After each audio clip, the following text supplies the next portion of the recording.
గురువుగారు ఇప్పుడు పడుకున్నామంటే ఏవో ఒక కలలు మనకు వస్తూనే ఉంటాయి. కలలన్నాక కొన్ని కొన్ని కలలకి మనం భయపడుతూ ఉంటాం.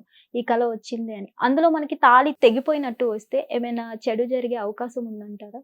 కొన్ని కొన్ని చాలా మంది ఇక్కడ మాట్లాడుకోవడానికి నాస్తికులు మరి ఆ విషయంలోకెళ్తే ఒక్కోది ఉంటుంది. అంటే టు బి హానెస్ట్ ఒక సైకాలజిస్ట్, నేను సైకాలజీ చదువుకున్నాను కాబట్టి మనము ఆలోచిస్తున్నటువంటి ఆలోచనలు అంటే ఇప్పుడు సపోజ్ మనం 2 రోజుల క్రితం నుంచి తాళి గురించి ఆలోచిస్తూ తాళిది కొత్తది చేయించుకోవాలి, కొత్త చైన్‌తో కట్టించుకోవాలి, కొత్త పుస్తలు చేయించుకోవాలి, కొత్త మా అమ్మ పుస్తకం ఇదని ఆ టాపిక్ జరుగుతున్నప్పుడు మన మస్తిష్కంలో ఒక టైప్ ఆఫ్ ఆ యొక్క థాట్ ప్రాసెస్ అవుతూనే ఉంటుంది. ఓకే. అలాగే ఆ టైంలో ఏదన్నా జరిగి ఏదన్నా శిల తగిలి జారిపోవడమో లేదా పెరిగిపోవడం, దాన్ని తెగిపోవడం అన్నారు, పెరిగిపోవడం అంటారు దాన్ని. పెరిగిపోవడం అంటే తాళి పెరిగిపోవడం అంటే కొన్ని కొన్ని శబ్దాలకి కూడా దోషం ఉంటుంది మనకి. కాబట్టి ఆ శబ్దం వాడకుండా పెరిగిపోవడం. తులసమ్మ వాడిని చెట్టు చచ్చిపోయింది అన్నారు, తులసమ్మ కూడా పండిపోయింది అంటారు, తులసమ్మ పడుకుంది అంటారు, తులసి చెట్టు చచ్చిపోయింది అన్నారు, తులసమ్మ పడుకుంది అంటే ఎండిపోయింది. వర్డ్స్ కూడా యూజ్ చేయారు. సో ఇది అదే అంటారా, అంటే ఆ పవిత్రత, ఆ చెట్టుకి వస్తువుకు ఉండే పవిత్రతని మనం ఎక్స్ప్రెస్ చేయడం. అలాగే మనకి ఇప్పుడు ఈ మధ్య కాలంలో ఏంటంటే ఈ తాళి అనేది పెరిగినప్పుడు ఆ భ్రమలో ఉంటుంది. దీన్ని సైంటిస్టులు నాస్తికవాదులందరూ కూడా ఇలా కళలో ఊహించడం వచ్చింది అంటారు. బట్ ఆ ఊహించుకున్నామే తాళి పెరిగిపోవాలని కోరుకుంటుందా? కోరుకోదు కదా. కాబట్టి ఆ తాళి ఈ పెరిగిపోయినటువంటి థాట్ వచ్చిందంటే మానసికమైనటువంటి రుగ్మత కారణమవుతుంది. సో నీ థాట్ ఏదైతే నీ కళ వచ్చిందో ఆ కళలో నీ భర్తకి అనారోగ్యం వచ్చే అవకాశం, ఇద్దరి మధ్యలో సమస్య సృష్టించే అవకాశం, మీ ఇద్దరి మధ్యలో ఒక అమ్మాయి అందమైన అమ్మాయి జ్వరపడుతుందని అర్థం, లేదా మీ ఇద్దరి మధ్యలో ఒక అందమైన అబ్బాయి జ్వరపడుతుందని అర్థం, లేదా దౌర్భాగ్యురాలు జ్వరపడుతుందని అర్థం. ఏదో ఒక రకమైనటువంటి భార్యాభర్తల మధ్య సమస్యకి దారితీసేటువంటి ఇండికేషన్ ని కలిగిస్తున్న విషయాన్ని స్పష్టంగా చెప్పవచ్చు. దానికి పరిహారం కావాలిగా. సో వెంటనే మీరు చేయాల్సినటువంటిది గౌరీ అష్టోత్తరం చదువుకోవాలి.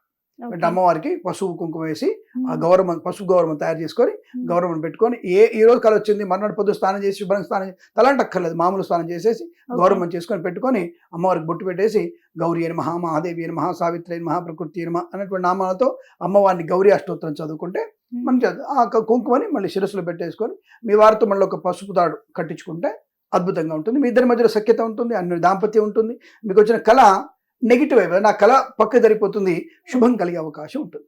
అంటే గురువుగారు ఇప్పుడు తాళి పెరిగిపోయినట్టు వస్తేనే దోషం అంటారా, లేదంటే అది కనిపించినా దోషమే అంటారా? అదే పెరిగిపోయిందంటే నీకు కింద పడడమో పెరిగినట్టు కనపడదు, పెరిగిపోయిందంటే నీకు ఒళ్ళో పడుతుంది, కింద పడుతుంది కదమ్మా. సో పెరిగినట్టు వచ్చినట్టే నీకు తప్పకుండా అది దోషం కనపడుతుంది అర్థం. That's indicating, that's all. Just normal గా కనిపిస్తే ఏమైనా గురువు? ఏ నార్మల్ కనపడడం అంటే జస్ట్ అలా కనిపించి వెళ్ళిపోతే అదే అంటే కళలో నీకు ఎప్పుడైతే తాళి అనేది పెరిగినట్టు కనిపించిందో, కింద పడినా పెరిగినట్టు అనిపించినా నీకు దా దోషం ఎఫెక్ట్ ఉంటుంది. కట్టినట్టు వస్తే ఏమవుతుంది అంటే ఒకటి మీ అన్యోన్య దాంపత్యం, పెళ్ళైన వాళ్ళకి అన్యోన్య దాంపత్యం ఉంటుంది, వివాహం కాని వాళ్ళకి వివాహ యోగ్యత ఉంటుంది. సో మంచి ప్రశ్న. ఎందుకంటే ఇది ఈ తాళి కట్టినట్టు వస్తే మాత్రం తప్పకుండా ఇది శుభం జరగబోతుంది ఇంట్లో. అంటే కూతురు పెళ్లి చేయవచ్చు, కొడుకు పెళ్ళి అవ్వచ్చు, మీ ఇద్దరి మధ్య సఖ్యత బాగా పెరగవచ్చు. ఇంకా విడాకులు దాకా వెళ్ళినటువంటి మీ దౌర్భాగ్య జీవితం మా విడాకులు కట్టుకుని అన్యోన్య దాంపత్యంగా మారవచ్చు, మళ్ళీ కలిసిపోవచ్చు, అద్భుతంగా కలవచ్చు. కాబట్టి కలుగుదనేం లేదు. కాబట్టి అలాంటి శుభయోగాలు అవుతాయి. లేదంటే మీ పిల్లలకి కన్యాదానం చేయవచ్చు, లేదంటే తొందరలో ఏదైనా పెళ్లి మీ అక్కకో తమ్ముడికో పెళ్లి జరగవచ్చు, లేదా మీ ఏదైనా పెళ్లికి వెళ్ళవచ్చు. అలాంటి అంటే ఏదైనా శుభయోగం కలుగుతుందని అర్థం. అద్భుతమైనటువంటి శుభయోగం కలుగుతుందని చెప్పవచ్చు. ధన్యవాదాలు. శుభమస్తు.